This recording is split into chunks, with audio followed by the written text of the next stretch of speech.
to a Thursday, November 18th edition of the Unreasonable Odds podcast here at DraftKings. It's a beautiful time of the year because as we record this podcast on Thursday afternoon, I'm watching college basketball. It's feast week. We get college basketball in the afternoon on weekdays from now through like New Year's, lots of tournaments. So if my attention seems to be not on the podcast, that's because it's not.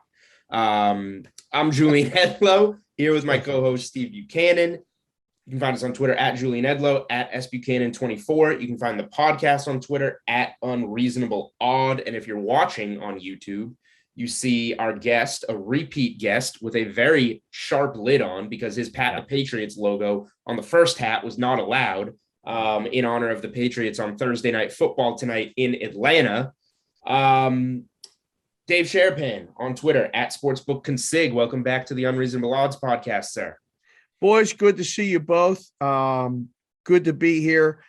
Yes, it is a festive time of year, Julian, but as we stated before we actually hit the record button, not so much for the people that are working in the book. There's a lot of stuff going on. It's hard to manage all this stuff, but good for bettors.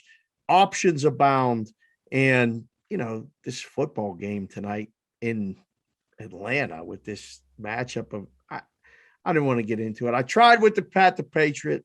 We got to go this way. That's all I tried. Yes, your hat says I want to be formal, but I'm here to party. Yes. That is exactly what we'll do. Actually, first of all, Steve gave props to me for hitting my 35-1 Jorge Soler World Series MVP bet. Just another 31 MVP World Series for me. I'm the World Series MVP whisperer. Now I have to give props to Steve for hitting the Robbie Ray Cy Young ticket. Bam. 80-1, right? 80-1. Yep. Oh, nice, so Steve-O. Steve, that's good. Steve now holds the show record for longest odds hit on a play. He let me hold the record for like 2-3 weeks. And now poof, it's gone. Yeah, so it's going to be hard to beat, just for the record. That one may stand for a while. That one, you don't really hit them 80-1s too often unless you find some golfer or something. One of those random weeks. So that's pretty good, Steve. 80-1 is nothing to sneeze at. Yeah, Dave, we talked about that on the show here. We talked about that on MLB Network, on MLB Central. We talked about that back on July 19th. I was on the Robbie Ray train for Cy Young, and he just went absolutely crazy in that second half, really kind of wrapped it up. And it didn't hurt that Garrett Cole absolutely imploded in the month of September too. So that was a monster hit yesterday. That was so some happy faces in the Buchanan household for sure. Yeah, it's pretty good. I'm a little upset at myself for missing that day because I was on the MLB Network as well and somehow did not see that you were on Robbie Ray at 80-1 because I think I would have at least thrown an Andrew Jackson at a little 20 something. Pick up 1,600 would have been okay. So good for you. Thanks, Julian. Man. Nice knowing you. Soler, that was a really good call. But you're second. You're Roger Maris now. He doesn't exist. One way or another, I will find a way to hit 100-1 ticket soon and reclaim the record. Challenge. The bar has been set. It should be easy. It should be easy. I just need to do a little looking around and find something. All right. Well, as you can tell, Dave pulling out the Andrew Jackson, turn it into 1,600. He knows odds. He's an odds maker. Did that quick in his head.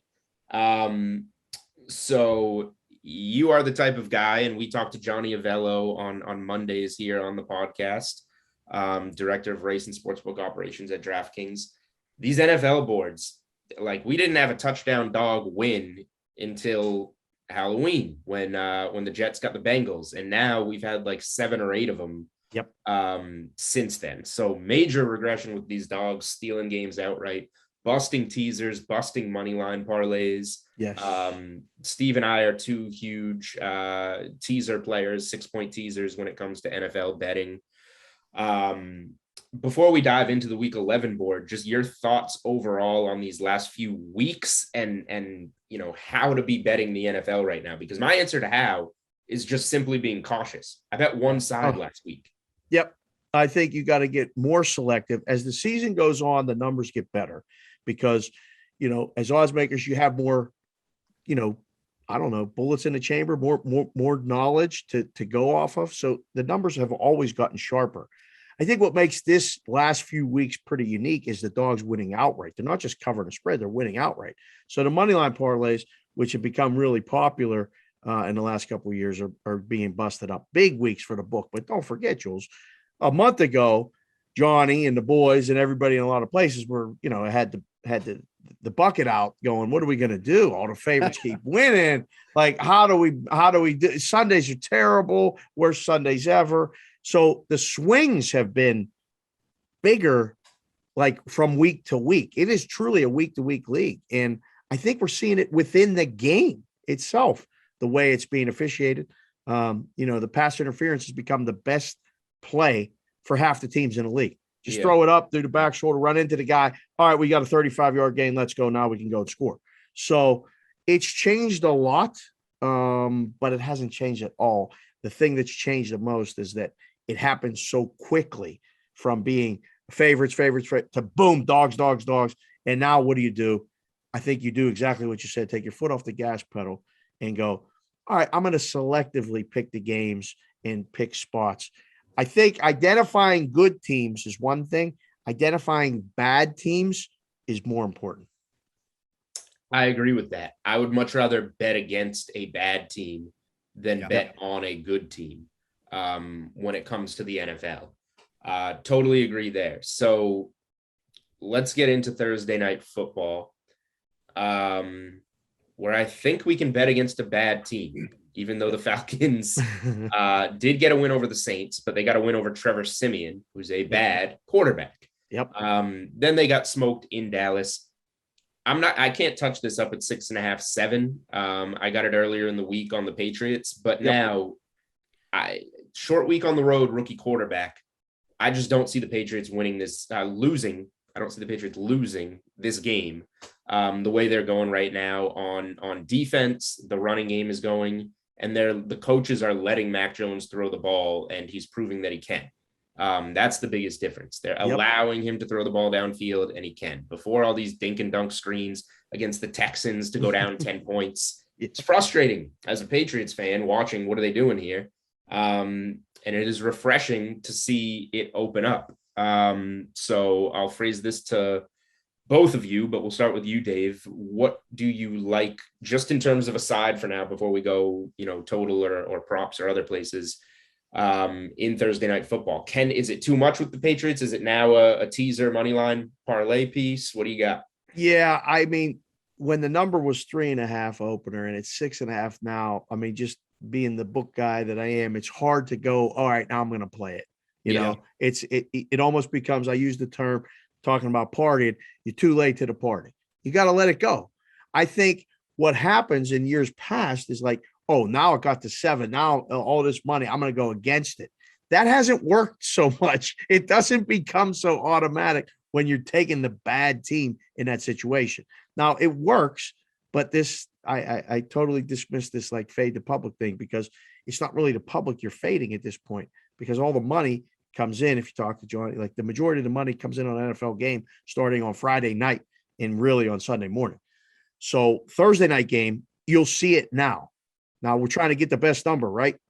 I think you can wait. I think you might see this thing touch 7 if you like Atlanta.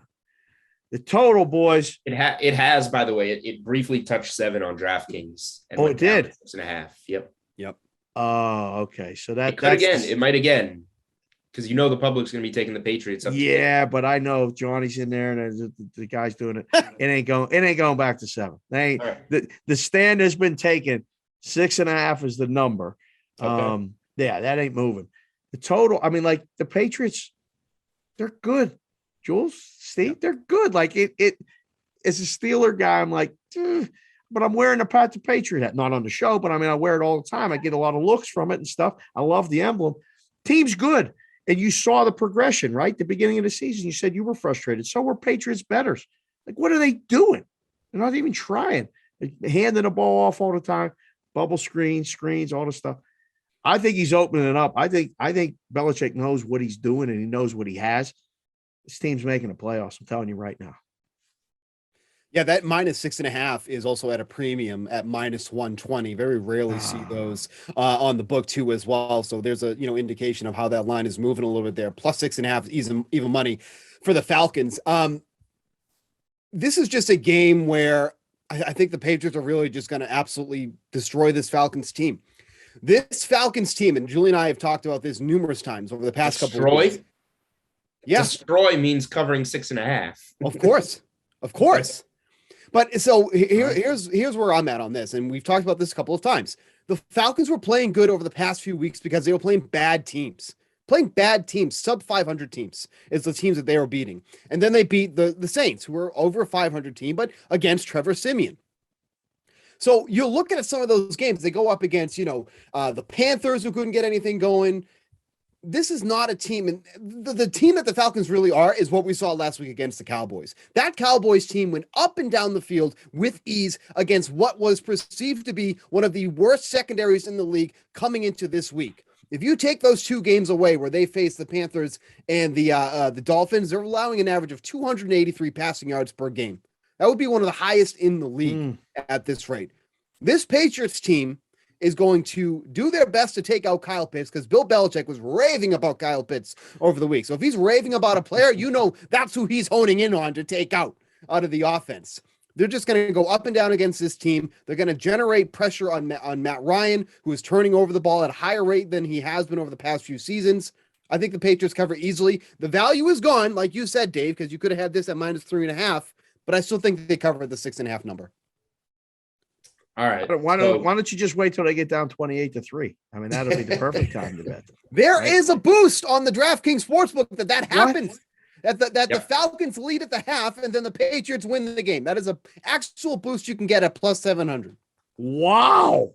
That's worth just a fun bet right there. Like because that's the most fun narrative of this thing. I was working in the book that day and it was in a crazy, crazy game. We all had the Patriots. And we were like, man, this can't be happening like this. So serious question though, and because I know that you said this, Dave. You said the Patriots are a very good team, right? And if when talking from your perspective, obviously you're a bookmaker, so you look at this a lot differently than other people do because of of your insight and all. But do you really feel like the Falcons can cover in this game, even though they're 0-3 against the spread at home? And are failing to cover, by the way, by an average of 13 points. By blowouts, right. No, I don't. Like, that's the thing. The Falcons, so, when you work in the book, your sides get picked for you. And you need the Falcons every week. And now one of the best parts about being a media guy and not being in the book is I don't need anybody. I can pick who I want to need. I'm picking the Patriots. I ain't picking the Falcons. I don't think they're going to cover the spread. I definitely don't think they're going to win the game. Now, what Jules said to start the show, or to start the segment, it is a rookie quarterback and it is on the road, but I think he's the most prepared rookie on a short week. First short week of Mac Jones's career. He didn't have one at Alabama. Check all these boxes off. Is this the game where one little thing happens, tip ball happens, it gets a pick, and now the Falcons are able to keep it close? Sure. I don't know. The Patriots defense is what anyone's not talking about. That's the real MVP of the team. They're holding teams down. How many points are the Falcons going to score today? What's a team total on the Falcons? That I would bet under right now. I don't think they're scoring. If it's 14.5, 17.5, it's one of those two. I'd bet under. 19.5. Wow, that's a little high. I like that a lot. It's a juice under. And if you want to, the over 120 to the over, 110 to the under. Ain't no way they're scoring 20 points. No way. The Falcons offense has been stuck in mud. They just don't have weapons. And if Patterson's out, that's another gadget guy. That's right. Need. That's their guy. He makes the whole thing go. It's another gadget guy that they need with, you move on from Julio. So Ridley's going to be the guy. And now Ridley's not there. So now your number one guy has to be a rookie tight end that you're developing. And then Patterson's the guy you can get it to anywhere, and he's not out there. It's just, it's going to be tough for Atlanta to move the ball. And I do like to look over to these team totals to kind of see what it means for the spread. So the spread 6.5 here. Team totals are Atlanta 19.5, New England 27.5. That's 8. Yeah. That's an 8-point difference right there. Yeah. So that's telling in some ways. Like, hey, we can't move the spread there, but if we're looking at team totals, it's New England by 8. Yeah. You have to actually always kind of shade those team totals to the over, because the majority of people bet over. So you can make it 27.5 with the Patriots when it's probably supposed to be 26.5.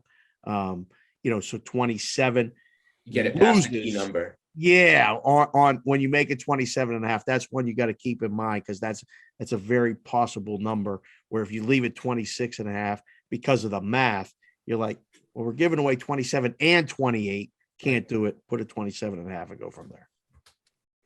So, I mean, I guess so that gives you value, I guess, what we're saying on team total unders. I will say, I don't think this is a game where the Patriots need to run up the score. Like, I'm not looking to bet Patriots team total over, because they can, if you don't think Atlanta's going to score, they can comfortably win this game. Damian Harris is back. Ramondre Stevenson is running well. They can just build that lead and then run it out, I would think. So does anybody else have any takes on the game? Totals 47. I kind of lean under, I guess, given Atlanta not scoring and then the Patriots grinding it out. But I like under. I don't want a side really on that one either, because the Patriots the Patriots started 0-4 on the over to start the season, and now they've covered it in 5 of their last 6. Right. So it's like a massive difference for both of these teams. So that's where I just get a little uneasy, especially with a total like 47. Just kind of, feels like a weird number to have a side on. So I want nothing to do with that, but at least from a betting perspective, the Patriots have been an over machine over the past like month and a half. Taking unders ain't easy in the NFL right now. They're just with the flags and the late stuff that happens. I mean, the fourth quarter is like a circus sometimes. I don't think you could, definitively say you really like a side, but I mean, I always try to do the math and go, all right, if I like the team total under for the Falcons, how many points are they going to score? 17. So it's 31-17. That's 48. That's going to be right around the number. Or is it going to be 28-13? Something like that, 28-17. It's going to fall right around there. Touchdown, 2 field goals, 2 touchdowns and a field goal for the Falcons. How many points are the Patriots going to get? Listen, they hung 50-something on somebody this year. They can keep scoring. If the Falcons are going to give them the ball and turn the ball over, Patriots are going to make it hurt. They could get, they could get close to the total themselves if things go really south for the Falcons. All right, let's touch on the player prop market before we go to the rest of the board. There's a few spots that I like. The one that I wrote up in my article, we'll go to the wide receiver props. Kendrick Bourne, either receiving yards or long reception. He's been getting involved a lot more lately. His receiving yards are 34.5. His long reception is 17.5. If we pull up his game log, he caught all 4 of his targets for 98 yards last week and that touchdown long of 48. He got over this by the hook with the long of 18 against Carolina. 46 long against the Jets, 75 long against the Cowboys. That's over in 4 of his last 5. And we think Jones has been opening it up. So Kendrick Bourne on that long reception of 17.5, I like.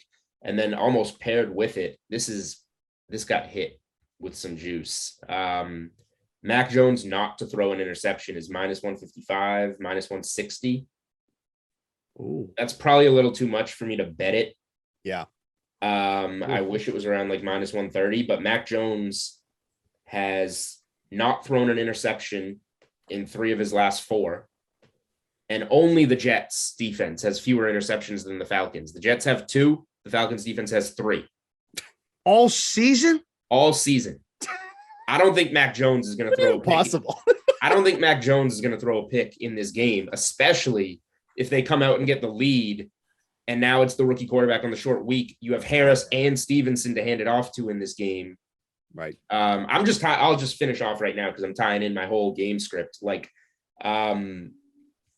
I love Harris. Harris is back. I have his season long over 825 rushing yards, which if he stays healthy should get there.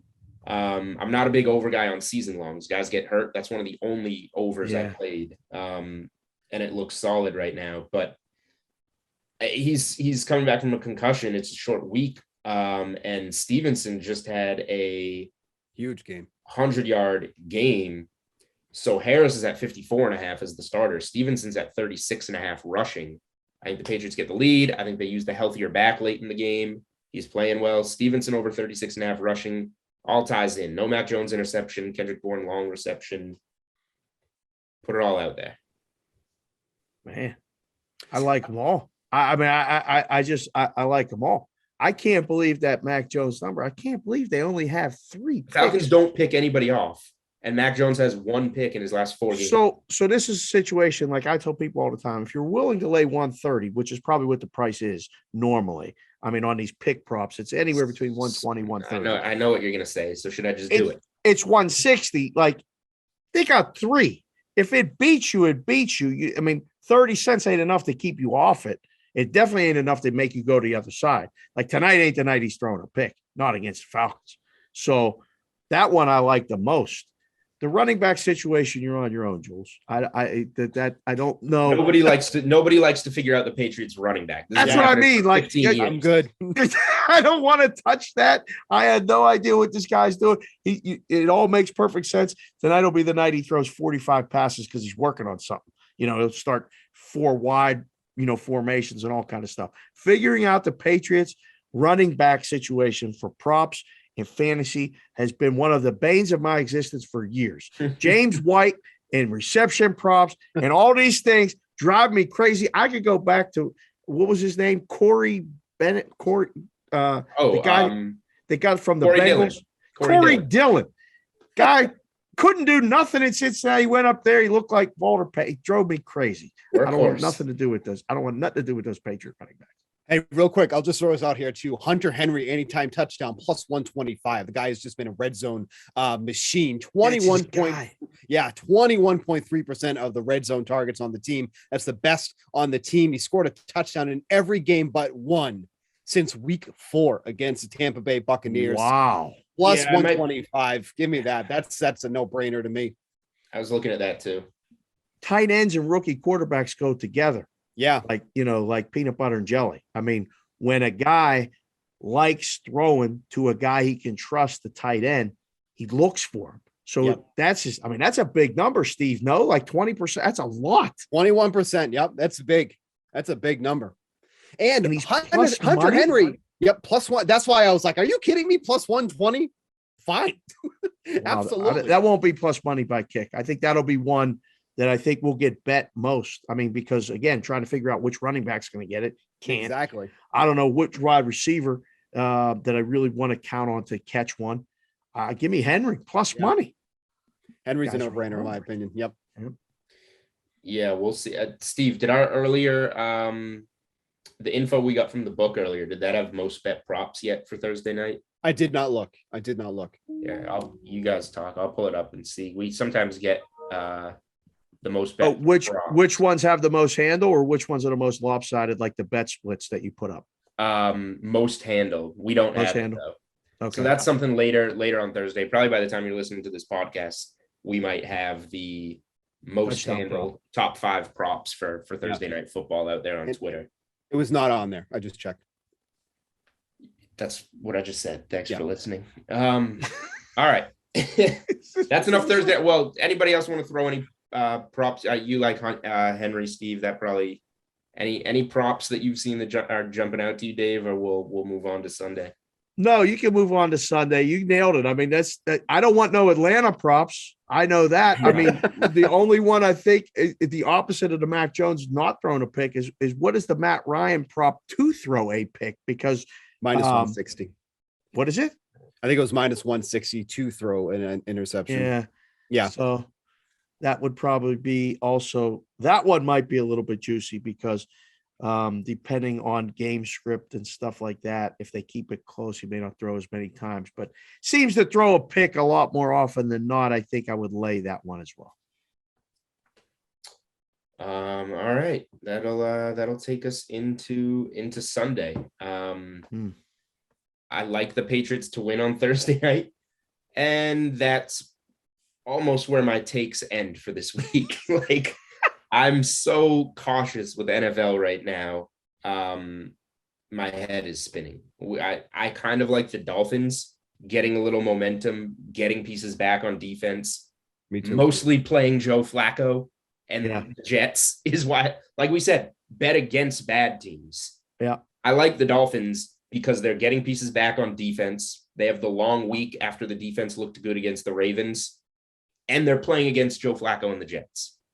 I got to be honest. If you'd have said make lines on the games that Julian is going to hit you with first on the NFL card, the Miami and the Jets game would have been way down on the list, Julian. I got to be perfectly honest. But I see the point. It's the Dolphins laying points on the road. That's enough to say, I lean back and pause and go, I think I might just watch this one or maybe find an in-game play. But betting against Joe Flacco has been good. I want to bet on crappy teams on the road laying points. That's what I want. Right. That's where you got to kind of check yourself and go, all right, wait, say it out loud. Dolphins laying 3.5 on the road. Doesn't matter if it's on the moon, on Mars, or at the Meadowlands. It doesn't sound like the appealing thing to do. But yes, betting against Joe Flacco has been very profitable since the Super Bowl back in the day. Here's the only thing I would mention about that, though, is that you're getting a team like Julian has said has been getting a lot healthier against a team who have been double-digit dogs for 3 weeks in a row and didn't cover in any of them. Yeah, that's the only thing that I know. And I know you like this side too, because you texted me when Flacco was announced to start. Yeah. Oh yeah. Yeah. Well, I think, so you're actually getting the Dolphins as a Jets opponent at a discounted price because if this was reversed, it would be 8.5, 9.5, somewhere in that neighborhood. So 3.5 on the road, really not that bad of a deal. It's Miami or nothing. There's zero chance you could talk me into the Jets. No way. No, not a chance. That team is just absolutely abysmal. And then when you start to think that they're gonna, show some form of life, they have that game against the Colts, and it's, it just got absolutely shredded. And so I do like the Dolphins in this one though. I have no problem with taking them there just because of A, betting against bad teams, and B, starting Joe Flacco. Mike White has been at least competent. He throws a lot of picks, but he's kept those teams in somewhat of a decent standing, much better than we've seen from Zach Wilson. I was actually kind of impressed with what I saw from Mike White. So I'm a little surprised at going to Flacco, who's really had no, first team reps aside from this week. So, I don't know. I'm okay with the Dolphins. One team that I also do like, and Julian, you and I were kind of going back and forth on this. You don't really like too much. I don't mind the Bengals as 1-point favorites against the Raiders, even though it's on the road. Julian's so invested in the Raiders that he can't do anything with these games because he needs the under on their wins. But I just think this is a great bounce back spot for the Bengals against an organization that is just crumbling on from the inside. Every single week it's something different with this team, and they're just losing people left and right for, multitude of reasons. And this is a Bengals team that should run all over them, quite frankly, because their run defense is extremely poor. Joe Mixon is, when he's healthy, is one of the, I would argue he's, one of the top 10 backs in the league. So getting them as just, basically a pick 'em in this spot, even though they're on the road, I like the Bengals a lot. I think this is a great spot for them this week. I think this game, in the book, this would be one of those ones where we're going to need the Raiders big and what I like to call the bag guys, BAG. They're coming to play the Raiders. They're letting this thing sit right now. We're recording this on Thursday. You're going to see this thing flip. I think Raiders will go off as the favorite. Now, it'll be one of those games. It's going to go one of two ways. The Bengals are going to win by 10 or the Raiders are going to win by 10. I don't think this is going to come down to a last second field goal. It's just the Bengals off a bye makes perfect sense. But then you go the Raiders off Bengals, by the way, off a bye and off 2 losses to the Jets and Browns. Yep. Well, the Raiders off the worst loss of the season at home to the Chiefs. Everything going on, the turmoil here. It's all everybody's talking about here. Usually it's like hockey season now with the Knights and stuff in Vegas. It's all right now about the Raiders and how do they bounce back. I don't know. I know I like the over. The one thing that there's going to be points scored in this thing. Yeah. I think the Bengals, the last couple games, right before the bye, blowouts, losses, but they gave up a lot of points. I think the Raiders will be able to score. And I think that the Bengals are going to be able to score. Burrow, definitely look at props for him. Mixon, like you said, he's going to gash this team most likely. Yeah. Picking a side is tough. Picking a total for me, it's over. Seems light at the number that it's at right now. Yeah, it's gone up 2 points since last week. Opened up originally at 48.5, and then up to 50.5 minus 110 on both sides for that one. Dave, let me get your opinion real quick on this because you brought up the Chiefs on this Dallas Chiefs game. Julian and I were talking about last week how it felt like you were getting that Dallas game when they faced the Falcons. If all things were right in the NFL, which is anything but that right now, but if all things were right in the NFL, the Cowboys should have been double-digit favorites last week against the Falcons, but they suffered this unbelievable loss to the Broncos where the Falcons were able to get that win off the Saints. So it almost felt like you were gifted this -8 line or -7.5, wherever it closed, because if all things were right, there's no chance that is the spread. So now coming off of the blowout win, now the Cowboys are facing a Chiefs team who everyone is all excited about is back, because they had one good game, but now the Cowboys are 2.5 dogs on the road. What do you make of this line? Because it's pretty much stood pat since it's open too. And before Dave even answers, let me just say this terrifies me because everything you just described sounds just like describing this Thursday night football game.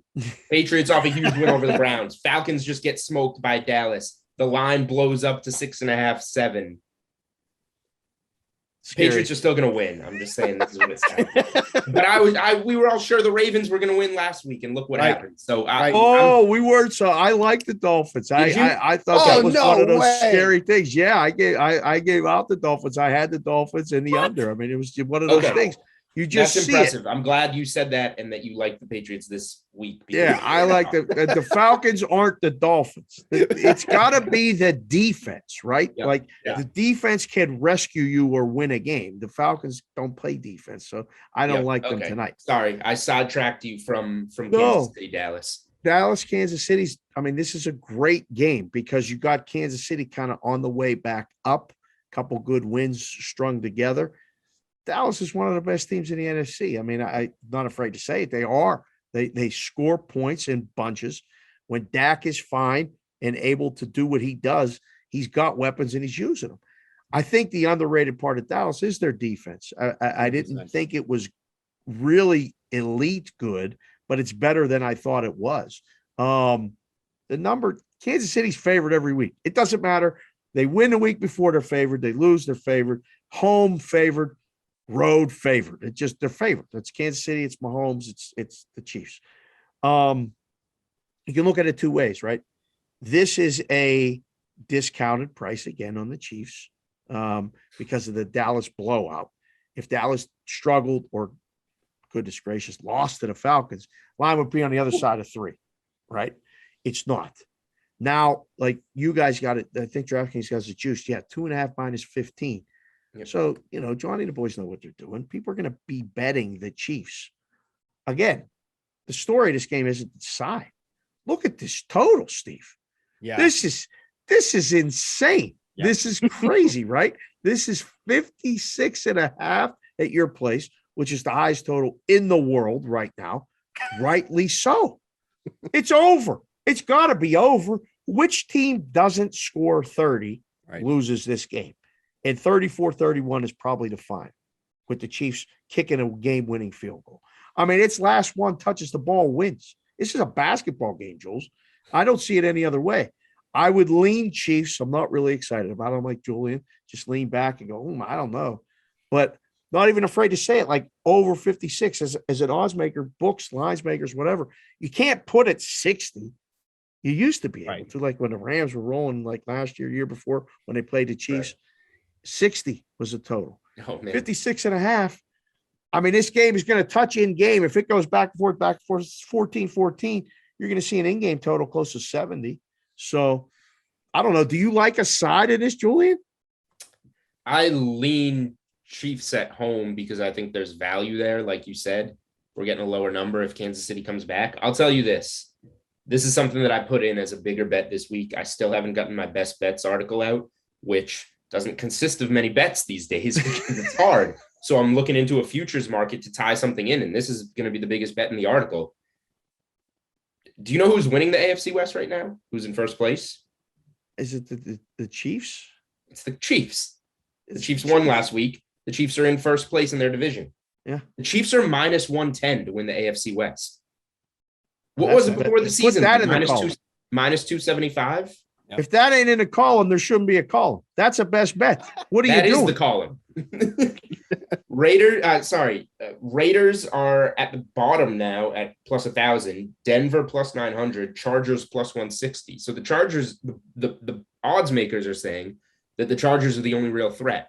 And the Chargers do not look good. They've kind of been figured out. Rookie head coach. They're not going to get there.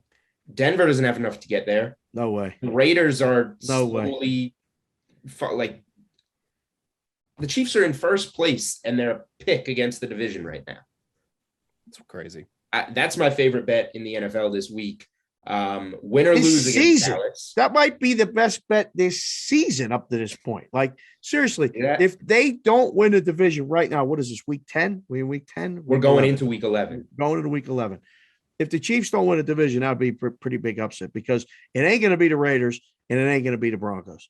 I don't think with their schedules that they have left, I don't think either one of those teams. So it has to be a head-to-head against the Chargers. Chargers got round one, right? The Chargers already beat them. So, okay. They ain't beating them again.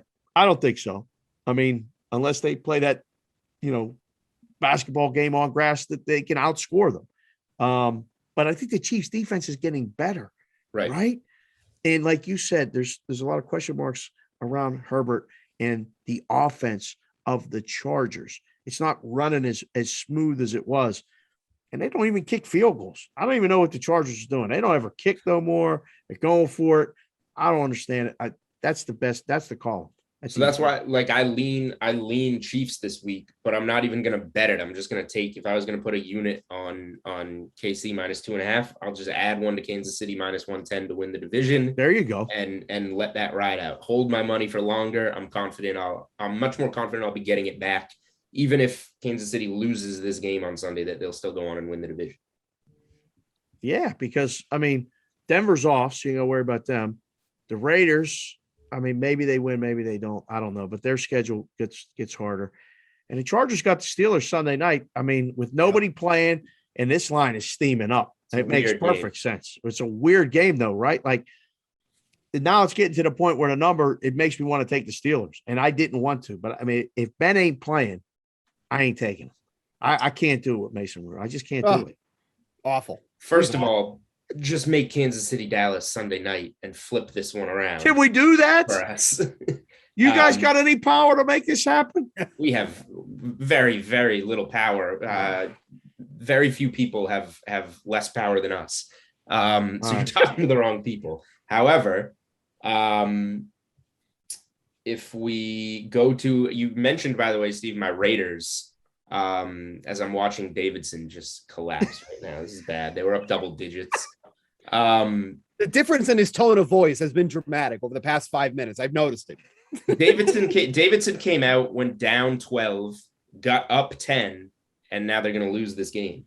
What swings? Like, you punish yourself sometimes betting these midweek college basketball day games. It ain't even noon here yet. This is how college basketball works. I was on St. John's last night. They went down 27-14. Their point guard gets ejected. They lose by 2 and cover. All set. Swings. This one's not looking good, though. So we mentioned the Raiders' future. They come out and go 3-0. I bet them under 8 juiced. It went to 7. But when they started 3-0, that got to 10.5. And now we're at 8.5 with minus 145 to the under. I can still get 8 and push this. And my other win totals are Jacksonville under 6.5, Lions under 5, and Patriots over 9. Oh. Just give me I'll take the push on the Raiders. Please give me the push on the Raiders and I'll get the others. That's pretty good. That would be fantastic news. He was hoping for the push in week 3. He was already getting nervous. Week 3, he's hoping for a push. When a team goes 3-0 and you have under 8 in a 17-game season, yes. Yeah, but this is the fun part now, like of the expansion of all the gambling and stuff, is these season win totals are staying up, and books are putting them up and adjusted. You want to talk about like best bets? Now you have knowledge, you have a basis of information to go off of, and you can go through the schedule and I think find some other bets that may be available that will play out. And you don't have to lay a particular number every week. You can make an adjusted season win total bet and have that action and go, well, they're going to lose, but I don't know if they're going to cover. So you make that bet. They hold your money longer, but I think you can put yourself in a position to then maybe make another play on a game in the last week or the last 2 weeks. You bet against. So it's a lot of fun. Jules, you're on the right side, I think, of a lot of those. That's pretty good. Jacksonville may get you this week, though. Jacksonville may win this week. Wow. Okay. Wow. That takes me into the last thing that we were gonna kind of do with NFL. Teaser legs. Like we got the Pats 6.5 on Thursday. That's gonna be a popular teaser leg. Like what types of things are we putting it with? I was gonna run through. There you got San Fran 6.5 in Jacksonville. That's gonna be a popular one. It's betting against a bad team, but yes. Jacksonville looked better against Indy. I think they had more yards per play. Sneaky game. It also speaks about how bad Indy is. Speaking of Indy, 7-point dogs in Buffalo. Buffalo will be a popular teaser leg. Will Indy be a popular teaser leg up? It may be. I think so. I think it will, right, Steve? Like, I mean, think so. I think that number, like sometimes the books and the odds makers get a number really right. Like that's a perfect number, 7. Mm-hmm. You pick because gives you that pause. Like, I don't know, but I think that will be, as far as teasers, I think that will be the most teased game both ways. I think you'll see almost as much up as you do down, and that never happens. Yeah, not many games give you the ability to choose either side for a teaser, and that does. So let me put it to you this way, Dave. If I'm telling you we're teasing the Pats Thursday night and you got to put it with something on Sunday, what are you putting it with? I mean, is it that easy? It's a silly thing. You never tease like this big of a number down, but Cleveland's beating Detroit, are they not? They are, but are you going to go 6-5 and not get through the 3 key number? Yeah, it's not a great number wise teaser. Maybe not that. I don't know. I can't trust Baltimore on the road against Chicago. I mean, I'm right. You just want to get like a survivor pick, right? Like just give me a team that's going to win. You go through the games. The teams that I think are going to win are very few and far between, like that I really feel confident in. The games have gotten harder. I mean, what do? You take New Orleans up against Philly? Right. Minnesota up? I like Minnesota, but I mean, is that enough? Do we get enough there? I think you get enough with Dallas. 8.5. Dallas is probably that's probably the best one dog-wise. That's the team. Dallas that's the team. Up to 8.5. Okay. Yeah. Up to 8.5.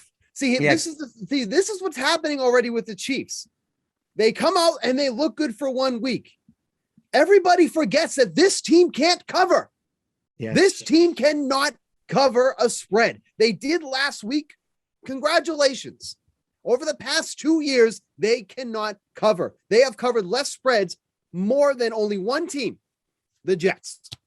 Wow. This team can't cover. I think you sold me. I think you sold me, Steve. I think Dallas is probably the leg because even if they don't win, they don't lose by double digits. No. They're going to score points in the game. The total tells you that. Like we're literally talking about 2 teams that are on complete opposite spectrums. The best cover team in the league is the Packers. They only became that after beating the Cowboys, who were undefeated against the spread. And now you got a Chiefs team who just doesn't cover, period. Like we're talking about 2 completely opposite teams. That's your those are your 2 teaser legs, in my opinion. Dallas 8-1 against the spread, covered by an average of 7.7 points. Kansas City 3-7 against the spread this season, failing to cover by an average of over 3 points. Wow. 8.5 for the Cowboys. That's your leg. Who's your favorite? Steve, that's the hard part. Like if you try to match Patriots tonight. Well, if you got to pick a Sunday favorite, who is it? Is it San Francisco? I honestly, I do not like that San Francisco team at all. Worried about that one. I don't like that team at all. I understand they look good against the Rams last week, but was that more indicative of how bad the Rams looked or how good the 49ers looked? Right. Like the Rams could not make a stop on third down at all. Worst game of the season. At all. So is that more on the Rams or is that on the 49ers? That's on the Rams. That's not on the 49ers. They just couldn't make a stop. I don't like that 49ers team. Nobody's mentioned Tennessee. So here's what I was going to get to is I'm having a tough time teasing something. And I hate going to needing 3 outcomes instead of 2 outcomes. You want to rely on 2 outcomes. Right.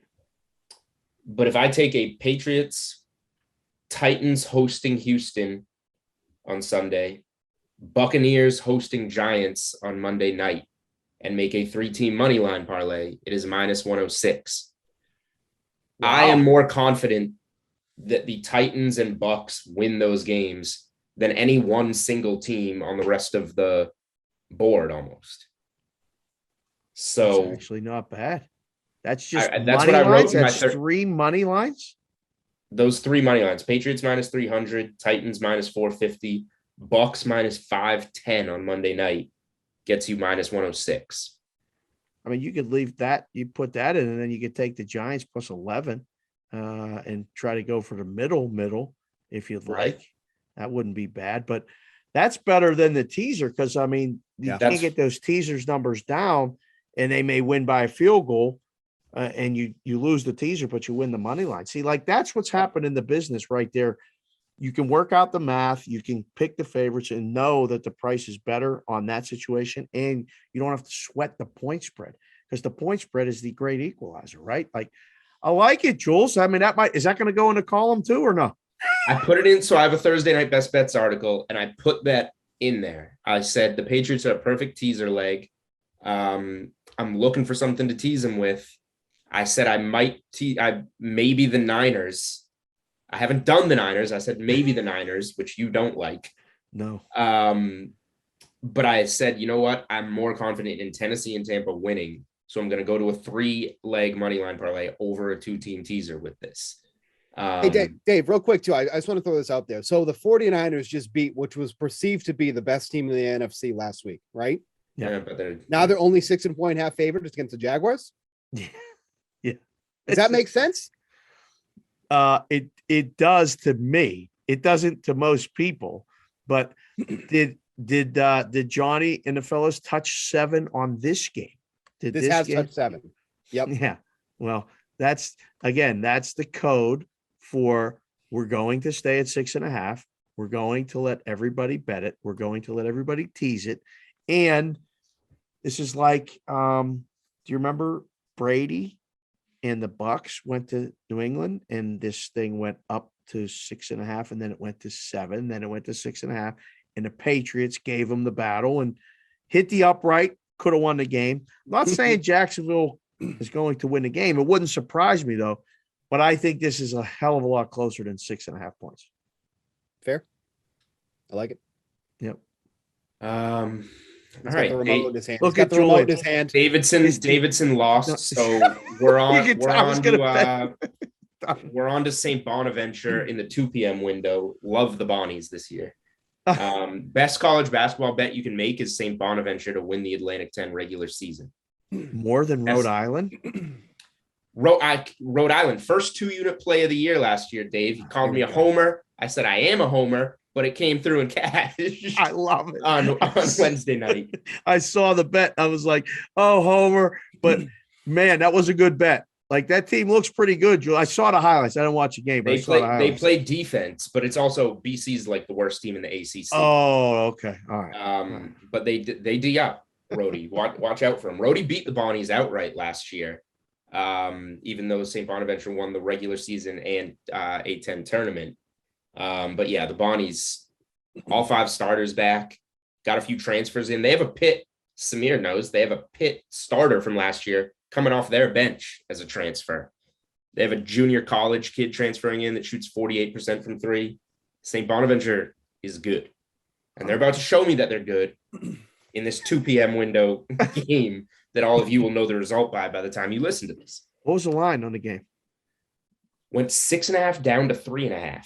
Oh, went against me. The starting center was questionable. It looks like he's going to be in, but they have the depth with or without him. This one, they got this one wrong with the number coming down.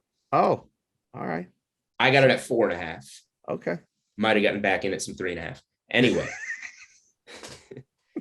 Don't go chasing that Davidson money. We're supposed to go. No, not chasing. The Davidson money was fine after the 4-0 Wednesday. We're fine.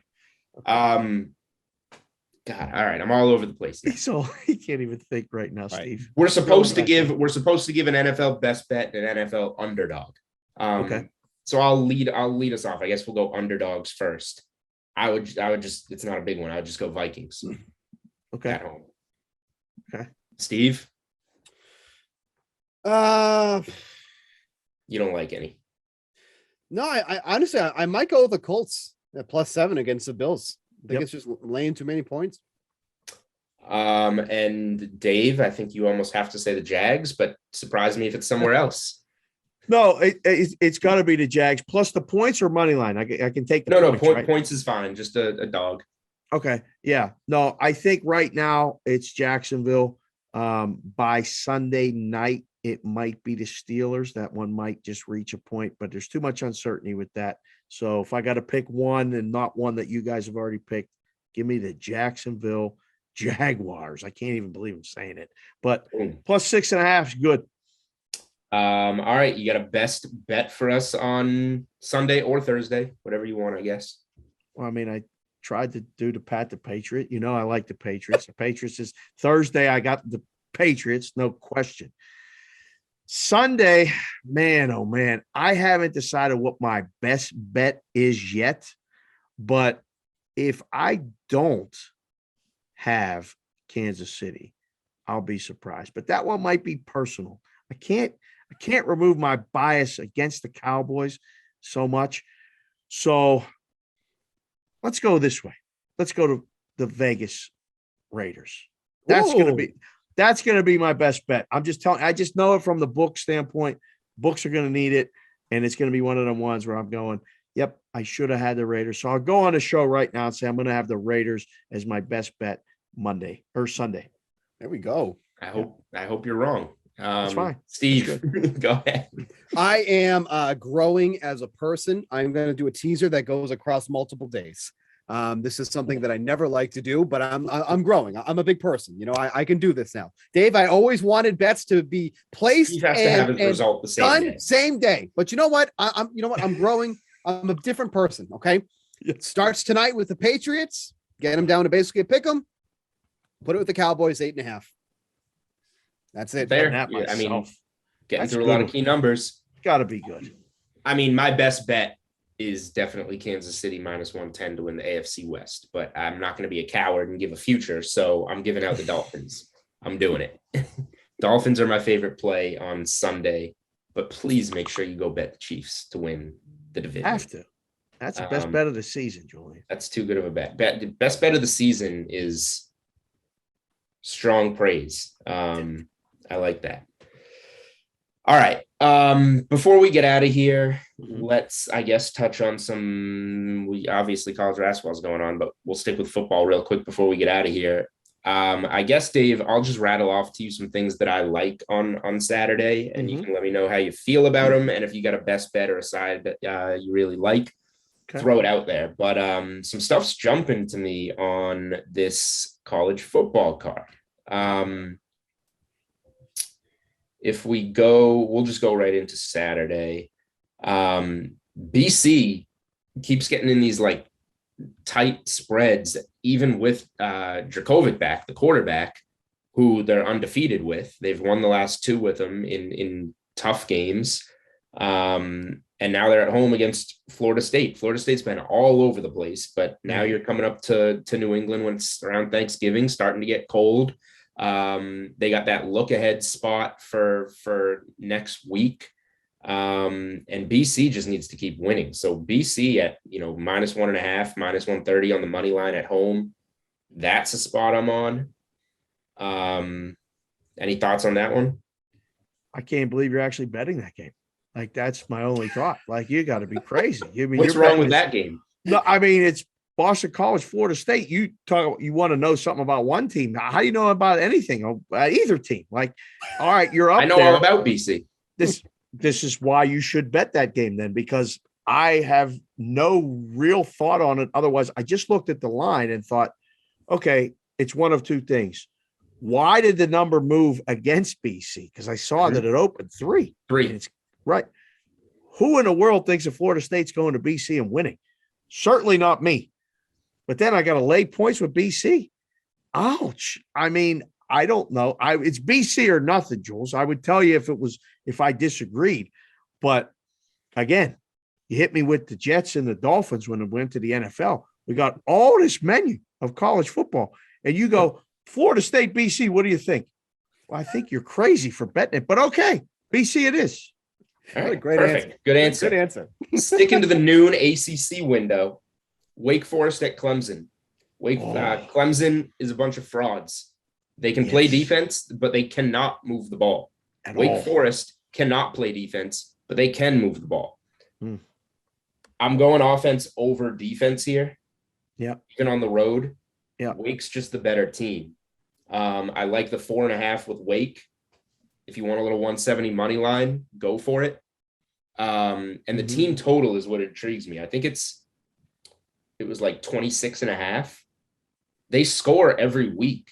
Yeah. If they turn Clemson over once or twice, they're going to get into the 30s. I don't mind the team total. There's different ways to go about this, but all different forms of Wake in this game. Does the physical matchup between the two teams worry you? That's the only thing when I look at this, because Wake has been able to do what they've done against everybody. Right. And Clemson has the bigger, faster, stronger defense. Yeah. I mean, they got NFL guys, but they're not playing that way on offense, but they still got that NFL athlete. Might be a little bit different. I used to see it sometimes at Penn State when teams would come in, or like I went to a couple bowl games where I'm like looking and I'm like, man, this is men among boys, men against boys. And it usually resulted in a blowout. The number tells me it's not going to be a blowout. Right. You like Wake? I mean, I want to see Wake keep winning. I want to see them keep in the conversation to mess everything up. So taking them +4 would go along with that narrative. I think they can score enough to keep it close. I think they definitely can score enough to win the game. So +4. 4.5. 4.5. I'll take the hook. People keep betting this Clemson team. I don't know why. They do. Yeah. Let me say real quick about Clemson. They started the year with the 10-3 loss to Georgia, and we were trying to figure out who everybody was. That's a pretty impressive loss by Clemson now, given how good Georgia is, and how bad Clemson is. If Clemson Georgia played today, what is the number? Oh, a lot more than 3. Clemson was -3 in that game. Now it's Georgia -17. That's on a neutral. I don't know. Yeah, that was on a neutral. Yeah. So that was on a neutral. So I mean, on a neutral, I think it would be probably anywhere between 11.5, 13.5. I mean, it would be double digits. It would be double digits, and I think, the total might be 31. Right? What do you make the total in that game? So you can't make, because the total will be so low, you can't make the number probably what you're thinking, over 2 touchdowns. But yeah, it would be ugly. I mean, Georgia would lay one on Clemson again. As soon as we are done with this podcast, I'm going to record the game within the game with our friend Brad Howe, where I will be giving out West Virginia. I got them at 2.5. They're sitting at 3. Wow. Yeah. Texas is done. That was the ultimate nail in the coffin, embarrassing loss of all time. 31-point home favorites to Kansas, and you lose. I don't know if you saw this, Steve. Steve doesn't know anything about college football. Texas was a 31-point home favorite to Kansas last year. Kansas is I heard a lot about this. Kansas is like just bringing a single A team up to play in the big leagues, and they knock off Texas on the road.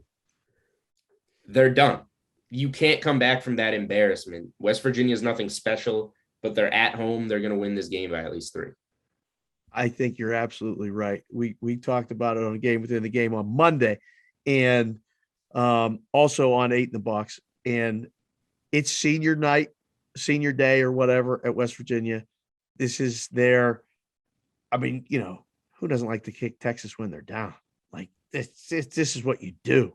And them going to the SEC, leaving the Big 12. This is West Virginia's send off. Like, it's surprising that the number's only 3, but it's not, because West Virginia's offense is struggling. Like, that's the only danger of this game, Julian, is that West Virginia can't score enough points to win the game, because Texas, scores points. They just don't stop anybody. You saw that back in the Red River Shootout, and nothing been the same since. Kansas won a game. I mean, their season win total was 1. So impossible that Kansas wins. But I think you're right. I think West Virginia has to be a play in that game. All right, last one I'm going to dish out here. This one might even be my favorite. All short spreads I'm going to this week, short numbers. UCLA -3 against USC. USC is another, like Texas, just that they don't have it. They haven't been quite as embarrassed as Texas, but they can the coach. I think they're on a 1-6 ATS run. Yep. UCLA is getting it back a little bit. They got their quarterback back. I mean, the total 65.5. We should see a shootout here. The more points that get scored, the more I think UCLA runs away with this game. Yep. This has been one of my favorites since being a kid of uniform matchups, because it's in LA and they both wear the home uniform. So you get the blue and the red. There's no white in this game. It's pretty cool. I don't know. These rivalry games scare me. Like the way you got to pause on the NFL. I pause on this one because I think the number should be higher. I think UCLA should be like at least 4.5, closer to 6.5, because USC is, as Charles Barkley would say, terrible. They're terrible. I mean, and they're done. They're looking for a coach. They're trying to take my Penn State coach, James Franklin's supposed to be going there. Something's going on. Somebody's going for that job, but the team ain't playing. So what am I missing? That's what that puts me on pause, Julian. Like, I don't know what I'm missing. Why is the line only 3.5? It should be higher. And then, if you were here, I'd say, let's get in the car and go 3.5 hours away. I'm trying to convince the kids to ride with me to go see this game in person. It's the first time in 20 years I ain't working in a book. I want to go to a game. But I pause on that one. I sign off on the other two, but I'm pausing on USC, thinking it might be a field goal game. That's fair. All right. Anything jumping to you in college football? Ohio State, Michigan State, Big Ten matchup. I mean, as good as Michigan State has been, had a season. I mean, they're better against the spread.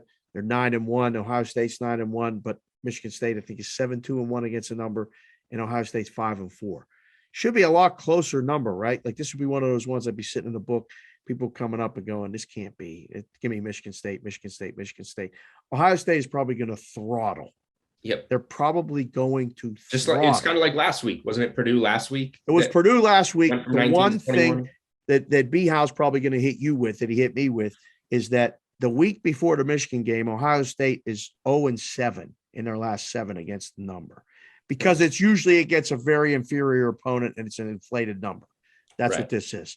But that's the one that, like, looking at all the games that are, like, of interest, unlike that Florida State BC game that you're the only one that's interested to. Yes. The Michigan State number seems high, but it's probably another one of those Ohio State offense just being better than the other team in a blowout. All right. Before we get on out of here, any basketball thoughts as I watch the Bonnies take a 14-4 lead over Boise State in the early going? But we have seen teams blow double-digit leads already today. Any, like, early in college basketball, I don't need bets or anything because it's impossible to give bets out for, everything's going to be moving as we go here throughout the weekend. But thoughts on college hoops in general in the early going? I really haven't been watching too much of the college hoops. I've been watching the NBA, and I cannot believe the unders in the NBA. I was just going to say, then let's talk NBA unders. What is going on? Is it the basketball? Is it the way the game's called? Is it less fouls? Is it the whistles? As an former odds maker, thank goodness I'm not in the room trying to book the NBA right now, because you have to adjust quickly to totals that used to be in the high 220s, 228, 227 are now in the two teens, like, 213, 212. I mean, we're going to see numbers very soon, 203, 204, 205, because games are flying under. You can blindly bet the board every day. And the first 12 games, you're going better than 6-6 to the under. Do you have an explanation why? Because I'm watching the games, and I really, other than it seems like less fouls where you can jump into a guy and get the free throws and points are being scored less.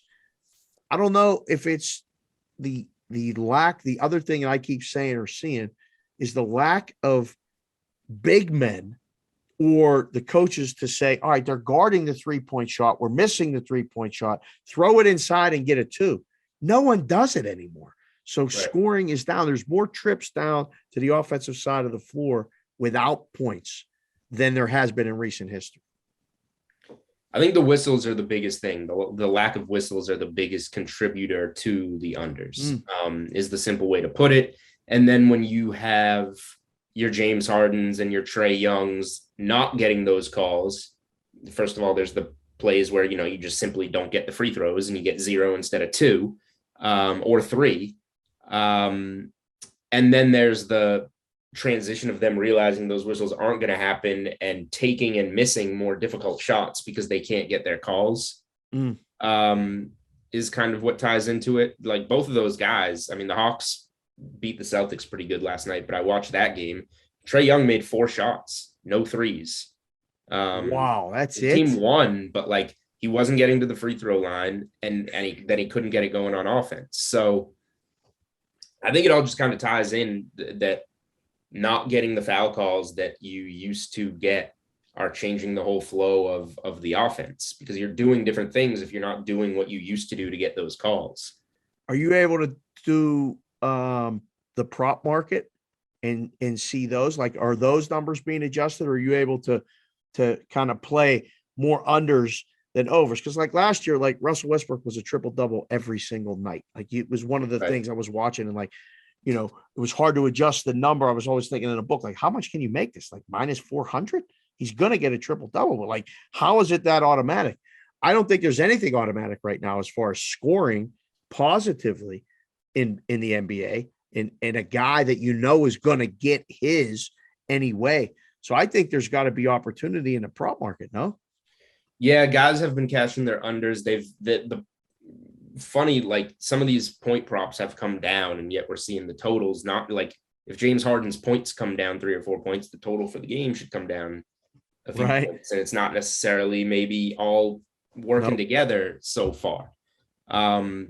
So it's interesting. NBA totals and props are something to stay tuned to and kind of figure out. I mostly play overs. I wait for injury news and then quickly bounce on. Whatever. Somebody's ruled out. This guy's points are going over. This guy's rebounds are going over, or whatever. That's how I get the cheap, easy wins. I don't try and be sharp. I'm opportunistic. Put it that way. Yeah, information, man. It's huge. Yeah, that's my recommendation if you're betting NBA player props. All right, that's a lot that we covered there on the Unreasonable Odds podcast with Steve Buchanan, with our guest Dave Sharapan. You can find him on Twitter at sportsbkconsig. You got the Cash Considerations podcast going on, where you torture your East Coast guests like myself and bring us on at 10 p.m. for a couple of hours. We moved the time since you were on because we felt bad. You were tired. We kept you up late. You stayed the whole time. We really appreciate it. But so you moved the time after I came on? No. We moved it up. So we can get more East Coast guests. Right, after you came on. Well, you were the reason, because we were like, what do we do to Julian? That wasn't right. It wasn't fair. So we had to change the time, but we recorded earlier in the day. Now, the one thing, what just happened? Did the Fenway people buy my hockey team? Yes. I mean, like the whole intersection of my worlds are coming together. The Fenway group are buying the Pittsburgh Penguins. Is that even allowed? I don't know how it is. I don't know, but yeah, our baseball team is buying your hockey team. That's correct. So if the Penguins win the cup, can we have the parade in Fenway? Sure. How Why does it not? work? I don't know if Bruins fans will like that. Bruins fans. It'll like be start MC punching by some teeth LeBron out. James too. LeBron James will be. Oh, the MC thanks, for Steve. too. That on top of everything else, great. Yes. Great. If we need more to think about and worry about, I got to worry about LeBron coming and drinking out of the cup and stuff. Terrible. All right. So you got the Cash Considerations podcast going on, which I would be happy to return to now that I don't have to take a nap and wake up in the middle of the night to record. sure. And you got a new podcast. Yeah. Up. Why don't you tell us about that? So an announcement today, actually, it's going to be on a site called props.com to start. There's going to be all kind of distribution stuff, but Matt Peralt, another Boston guy, and myself are going to do this podcast, a daily show. And it's calling it the Bostonian versus the book. So it's basically, so it's going to be one of those things where he's talking about stuff. Probably the Pat the Patriot hat found me. I saw it in the store. I had to get it. Now I'm going to be wearing it all the time. Fenway Park, all this stuff. But no, it's going to be fun. It's a sports gambling podcast that talks about the business, what's going on. Keep it light, keep it moving. And between that, Cash Considerations and 8 in the Box with me and B How. That's about it right now. Write the columns for the other sites and this and that. I don't know, no best bets columns, but we wrote the columns for the World Series, and it was appearing on the MLB Network. We're on a little bit of an off season right now. Can't wait to see who wins this NL MVP. That's going to be a big discussion later. Steve, are you live with any tickets on the NL MVP? I took Tatis before the season started. Not feeling too great about that right now, but it's going to be close. It's going to be close. Harper or Soto, right? I think it's going to be Harper. Yeah. Should have bought. I wanted to bet Ohtani all season, and I never did it. That was dumb. I thought about laying like 260 with him at one point, and I didn't. But I mean, he's going to win. So he's going to win. Yeah. Yep. Dumb.